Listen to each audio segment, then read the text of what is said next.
Welcome to my channel. I want to give a rest in peace to Rickey Henderson. My paths have crossed with Rickey Henderson a couple times in my life. And I just want to talk about that and what he's meant to me. The archetype as a person too of who Rickey Henderson was. I really aligned myself a lot, and I saw a lot of myself in him as a person. So I want to talk about that. Um,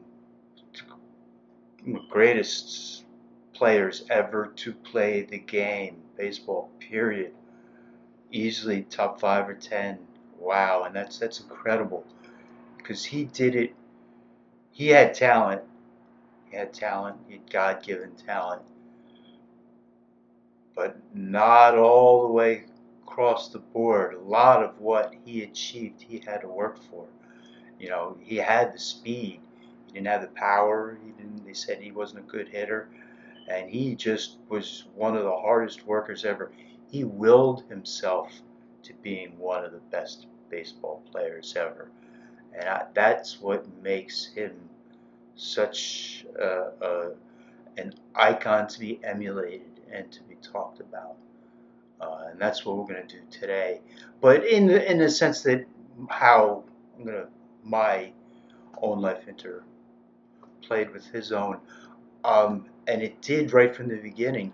I think he was 17 when he was drafted out of high school, I believe it is. You can look all this up yourself. I'm just going to talk in generalities.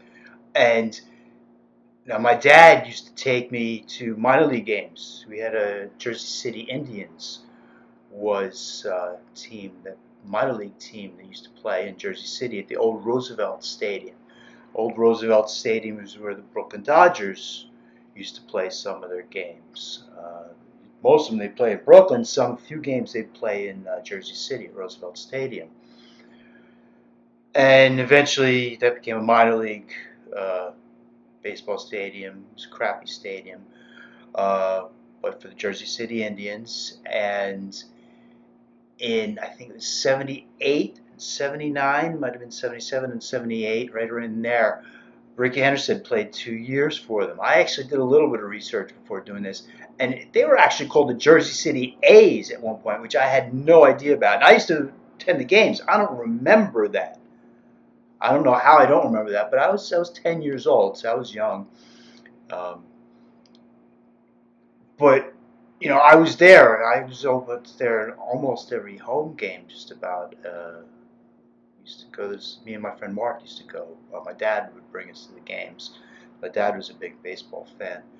And so Rickey Henderson played in the minor leagues when he was 18, 19 for the Jersey City Indians.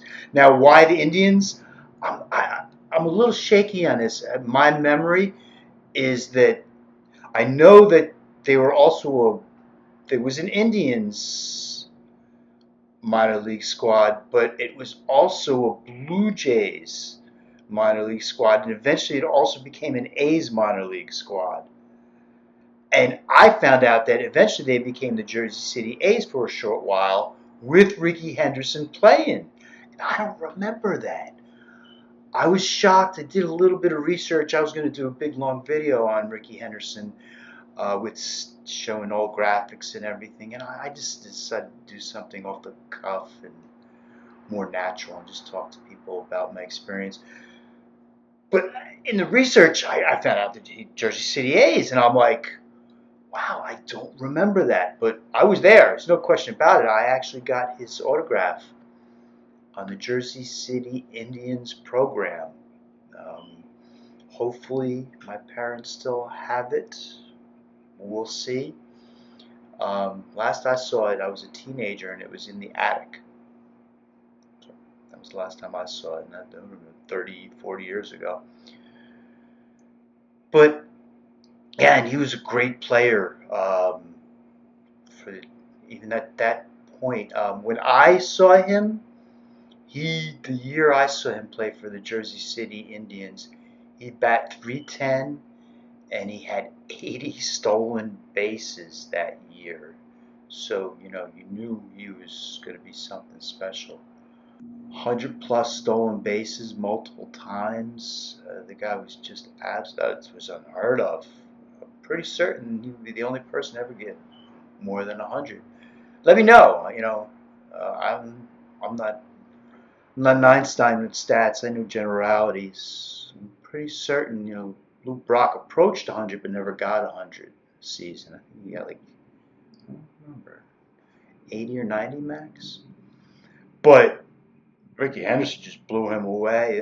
The numbers, I think Rickey Henderson had 1,406 stolen bases next total career, and Lou Brock's was something like 800 or 900. So Rickey Henderson just blew away, and Lou Brock was great too. Used to have his baseball card and Rickey Henderson's, of course. But then he went to the A's and blew me away. And he's called an iconoclast. A lot of the baseball purists don't like him um, because he was bravado and he liked to show off and stuff, and the baseball purists don't like that. But oh well, he was a great player, and I like that. He did his own thing and he didn't care what other people thought. Because I've always done that. I've always tried to remain true to myself and been an iconoclast in that way, just because I was true to myself.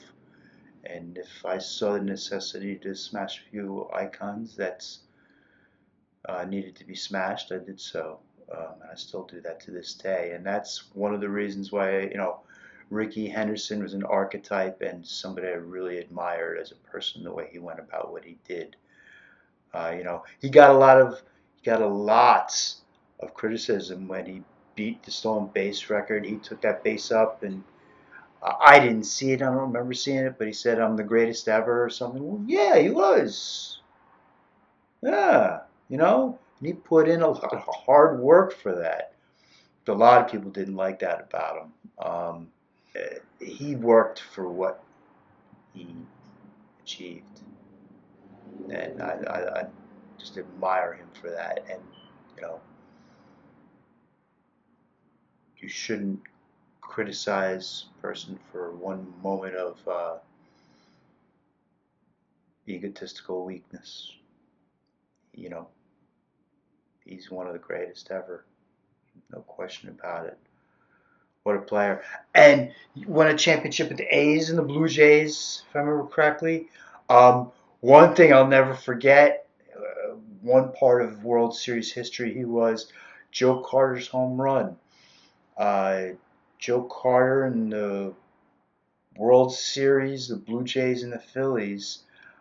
Joe Carter hit that memorable home run. Boom! Just incredible to take the World Series for the Blue Jays over the Phillies. And Rickey Henderson was on second base at the time. So he was a huge part of World Series history in that way. Aside from everything else he did, with the A's too, in the World Series, he won one with the A's. And his career continued. He played for my favorite team, the Anaheim Angels, for a year. Did nothing special that year. I think he was a little bit below average actually, compared to his normal numbers. I think he batted 260 when he played for the Angels. But then he could just continue to play. He started, I think, his first year in Major League Baseball with he's either 79 or 80, and he played right till 2004. So he played, I think they said 24, 25 years. Wow. This is a dude who is dedicated to baseball. And he continued to play. This is so important. He continued to play, and that's where this kind of rolls around, where he intersected with my life again. I saw him all those years playing for Jersey City, and I watched him and admired him for years. And then I moved to Newark, Ironside section of Newark, for a couple of years in 2003, 2004. And guess who was playing for the Newark Bears? Rickey Henderson. Once he left Major League Baseball, he continued to play. He loved the game. So he played for New York Bears, was an independent league. It wasn't even a minor league team. It was an independent league, and he played for them for a couple of years, along with Jose Canseco as well. Played for the New York Bears at the time. And I was in the area. Unfortunately, I wanted to go see him so bad, but this was such a tough time for me financially. I couldn't afford to even go to see him play, no matter how cheap those tickets were. But yeah, I remember thinking, wow, I gotta see him play because I used to see him in the beginning in Jersey City. I wanted to go see him at the end, but just to know he was in the area and he was right there, it was pretty cool. And the fact that he just kept on playing, and that's why he never retired. He never officially retired from baseball. And he said, well into his 60s, he's saying, yeah, I never officially retired because if a team calls me, I'll step up and continue playing. God, you gotta love that. Gotta love that. What a great man, great baseball player, a legend, a real true baseball legend. Rest in peace, Rickey Henderson. You're one of the greats.